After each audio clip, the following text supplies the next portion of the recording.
Ano nga ba ang lihim ni Don Fricks na kinakatakutan ng Hunter Association? Tapusin niyo ang video ito hanggang dulo mga idol dahil ibibigay ko ang buong paliwanag tungkol dito. Sa Hunter x Hunter, si Don Fricks ang pinakamisteryosong nilalang na halos ayaw pag-usapan ng Hunter Association dahil sa bigat na implikasyon ng kanyang pag-iral. At ayon sa lumang dokumento, sinulat niya ang Journey to the New World East at West Edition mahigit 300 taon nang nakalipas.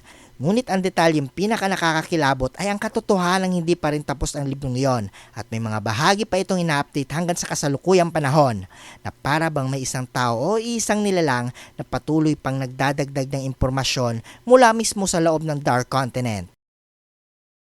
At dahil dito mga idol lumalabas na napakalaki ng posibilidad, nabuhay pa ngayon si Don Fricks. At kung totoo nga ito mga idol, nangangahulugan na hawak niya ang isang uri ng immortality o supernatural longevity na hindi kayang unawain ng modernong NEN researchers.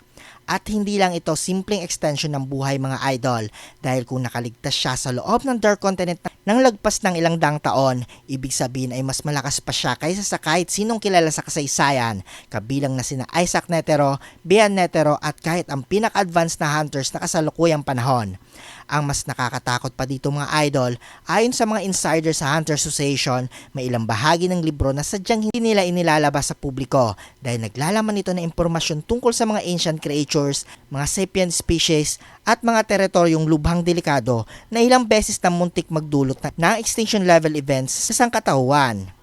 Mga impormasyon na itinago ng V5 at ng pinakamataas na sangay ng asosasyon para hindi magdulot ng mas panic. At may mga teorya din mga idol na si Don Fricks ay may alam sa tunay na kasaysayan ng Hunter World, kabilang ang mga pangyayaring sinuri at sinasilence sa mga leader ng mundo, at posible ring nagkaroon siya ng encounter sa mga sinaunang nilalang na mas matagal nang nabubuhay kaysa sa mismong tao.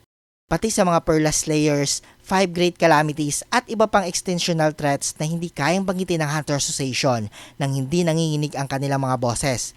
At ayon sa haka-haka mga idol, hindi mo babalik si Don Fricks sa human world dahil may hinahanap siyang mas malaga. Maaring isang uri ng primordial NEN source, isang core energy na pinagmula ng lahat ng NEN techniques, o baka isang ancient being na may hawak sa sekreto ng pagbuo ng pagwasak ng mga bansa.